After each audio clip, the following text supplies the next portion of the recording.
গ্যাংটক থেকে ছাঙ্গুর দূরত্ব 41.5 কিলোমিটার, অর্থাৎ 1 ঘন্টা 10 মিনিটের মতো লাগে। আমরা আছি সেই ছাঙ্গুতে। লেকে দেখুন কী অবস্থা, চারিদিকে শুধু বরফ আর বরফ আর বরফ।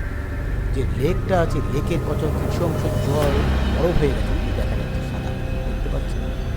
এর উচ্চতা, ছাঙ্গুর উচ্চতা 13,200 ফিট, এবং আমরা তার থেকেও ওপরে আছি, কারণ রোপওয়েতে আমরা চড়ে আরও ওপরে চলেছি দেখতে। আমি মৃত্যুঞ্জয়, আমার সাথে আছে মেঘা, মঞ্জিত। আপনারা দেখছেন আমার চ্যানেল এক্সপ্লোরার মৃত্যুঞ্জয়। দেখুন সেই দৃশ্য কি ভয়ঙ্কর, প্রচণ্ড কুয়াশা চারিদিকে ছিল সেদিকে, এবং কাছেরও দেখার জন্য আবছা আবছা মনে হচ্ছিল। এইরকম একটা পরিস্থিতির মধ্যে আমরা গিয়েছিলাম, সেখানে অনেক বরফ পেয়েছিলাম, খুবই ভালো লেগেছিল।